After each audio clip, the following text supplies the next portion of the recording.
اور جب وہ ان مقامات سے داخل ہوئے جہاں جہاں سے داخل ہونے کے لیے ان کے والد نے ان سے کہا تھا تو وہ تدبیر اللہ کے حکم کو ذرا بھی ٹال نہیں سکتی تھی. ہاں وہ یعقوب کے دل کی خواہش تھی جو انہوں نے پوری کی تھی, اور بے شک وہ صاحب علم تھے کیونکہ ہم نے ان کو علم سکھایا تھا, لیکن اکثر لوگ نہیں جانتے. اور جب وہ لوگ یوسف کے پاس پہنچے تو یوسف نے اپنے حقیقی بھائی کو اپنے پاس جگہ دی اور کہا کہ میں تمہارا بھائی ہوں, تو جو سلوک یہ ہمارے ساتھ کرتے رہے ہیں اس پر افسوس نہ کرنا. پھر جب ان کا اسباب تیار کر دیا تو اپنے بھائی کے تھیلے میں آپ رکھ دیا. پھر جب وہ آبادی سے باہر نکل گئے تو ایک پکارنے والے نے آواز دی کہ قافلے والوں تم تو چور ہو. وہ ان کی طرف متوجہ ہو کر کہنے لگے کہ تمہاری کیا چیز کھوئی گئی ہے؟ وہ بولے کہ بادشاہ کا کٹورا کھویا گیا ہے اور جو شخص اس کو لے کے آئے اس کے لیے ایک بار شطر انعام, اور میں اس کا ظالم ہوں. وہ کہنے لگے کہ اللہ کی قسم تم کو معلوم ہے کہ ہم اس ملک میں اس لیے نہیں آئے کہ خرابی کریں اور نہ ہم چوری کیا کرتے ہیں. وہ بولے کہ اگر تم جھوٹے نکلے یعنی چوری ثابت ہوئی تو اس کی سزا کیا؟ انہوں نے کہا کہ اس کی سزا یہ ہے کہ جس کے تھیلے میں وہ دستیاب ہو وہی اس کا بدل قرار دیا جائے.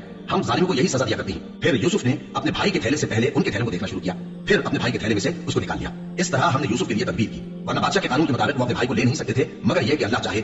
ہم جس کے چاہتے ہیں درجے بلند کرتے ہیں, اور ہر علم والے سے بڑھ کر ایک بڑا علم والا ہے. برادران یوسف نے کہا کہ اگر اس نے چوری کی ہو تو کچھ عجب نہیں کہ اس کے ایک بھائی نے بھی پہلے چوری کی تھی, مگر یوسف نے اس بات کو اپنے دل میں مخفی رکھا اور ان پر ظاہر نہ ہونے دیا, یعنی زیر لب کہا کہ تم بڑے برے ہو اور جو تم بیان کرتے ہو اللہ اسے خوب جانتا ہے. وہ کہنے لگے کہ اے عزیز, اس کے والد بہت بوڑھے ہیں اور اس سے بہت محبت رکھتے ہیں, تو اس کو چھوڑ دیجیے اور اس کی جگہ ہم میں سے کسی کو رکھ لیجیے. ہم دیکھتے ہیں کہ آپ احسان کرنے والے ہیں. یوسف نے کہا کہ اللہ پناہ میں رکھے کہ جس شخص کے پاس ہم نے اپنی چیز پائی ہے اس کے سوا کسی اور کو پکڑ لے.